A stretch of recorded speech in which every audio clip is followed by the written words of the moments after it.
Okay, we paused on our pinch pot. I am taking it out of the bag that I've had it in overnight.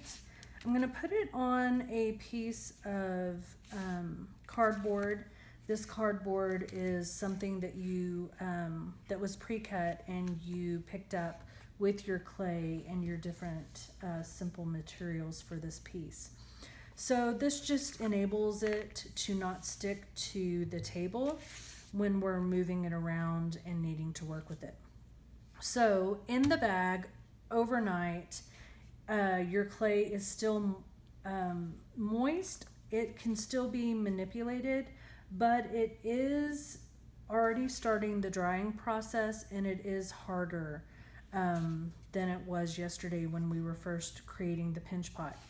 It would not be good at this moment to put this into a ball and try to start again. This is already way too dry for that to happen. So if you looked at this and you weren't happy with it, then you would need to really start all the way over or bring the clay back and let me rehydrate it. We are at the place where we're going to add some designs to our pinch pot, and we can do that very easily by just using the toothpick.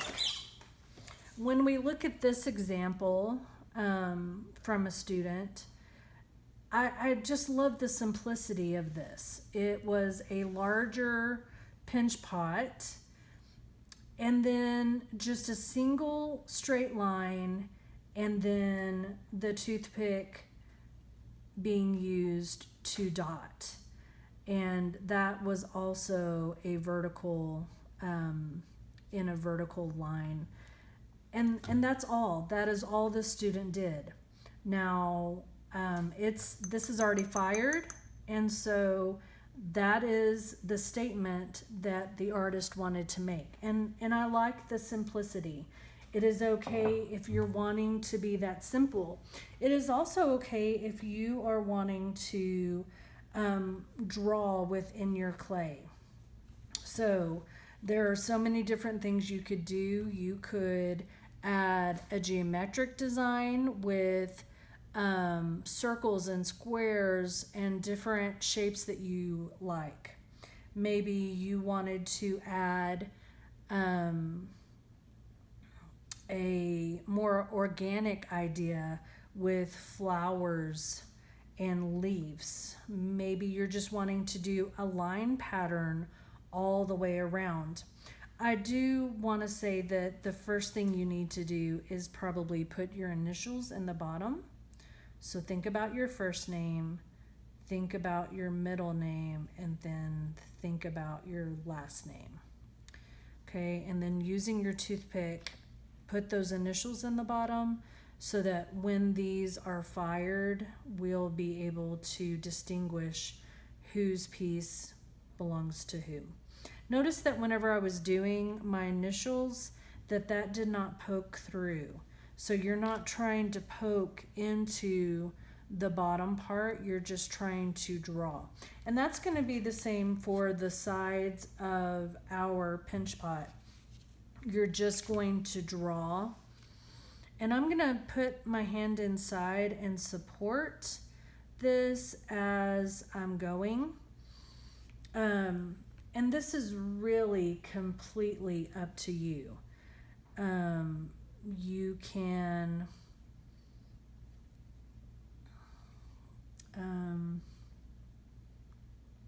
do something where you're adding texture with your toothpick.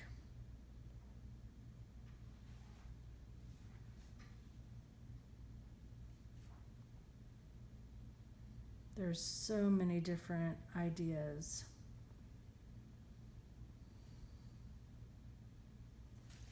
Maybe like that.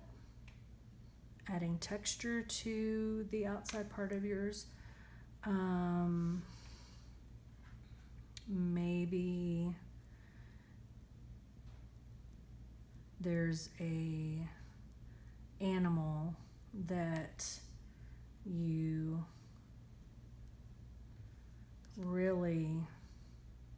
just you like to learn about, you have a stuffed animal, you draw it constantly.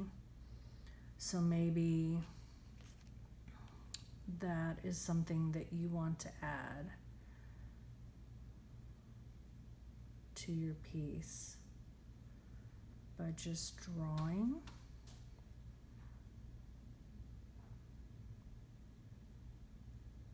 And just very similar to what we would normally do, we would normally sketch this out first, right? So don't just start by drawing on your piece. Take some time to sketch before you get started.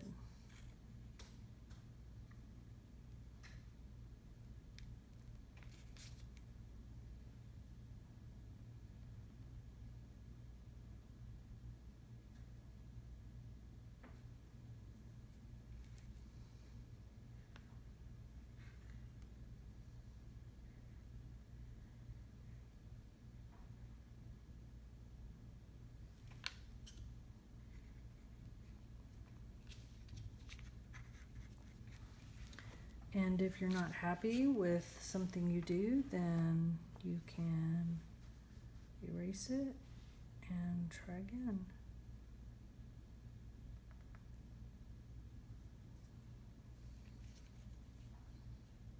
So I'm going to add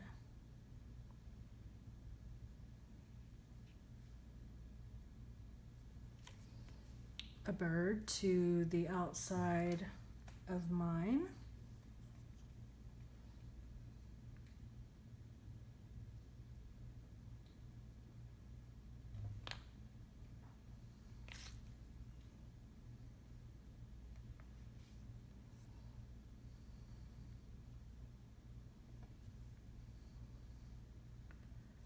And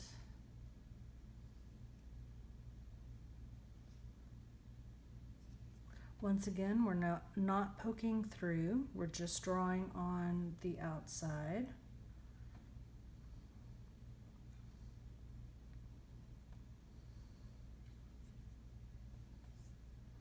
And I'm going to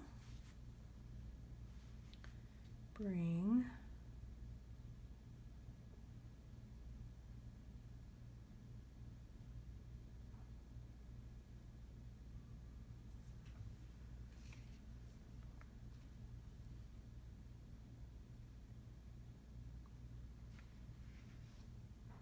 flower.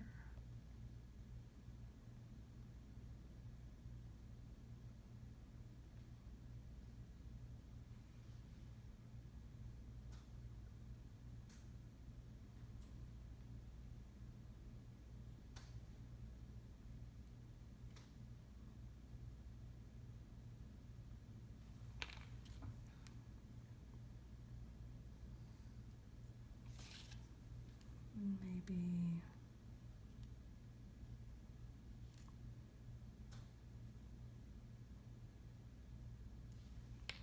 with a leaf. So as you're drawing your designs into your pinch pot, and some of you might have a little pinch pot, so your designs are going to be much smaller. But as you are doing your designs,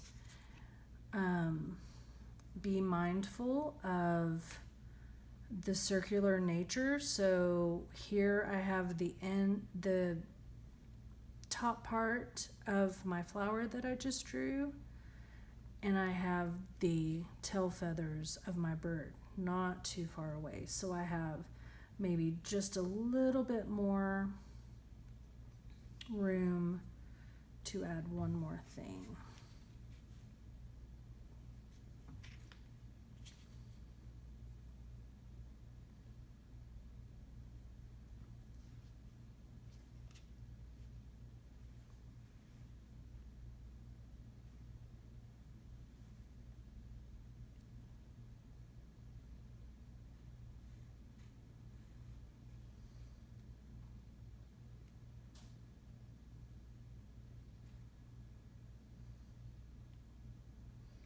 And I'm just being creative.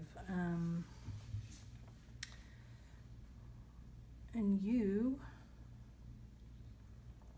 could do whatever you wanted to. Maybe you're really into robots and you would love to do a robot.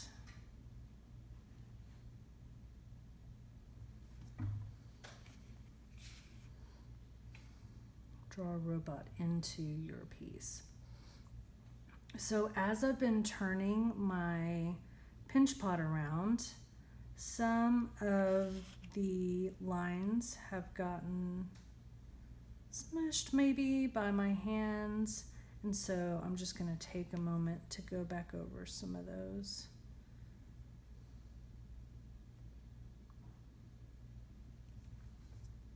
Okay.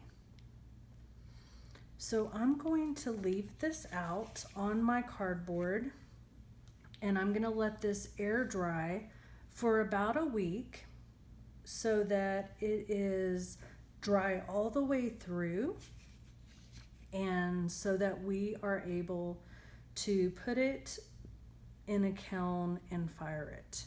So when you are finished drawing your designs, your lines, your shapes, or your pictures, then you're going to leave yours out to dry as well so that we can get it ready for the firing process. I hope you've had fun.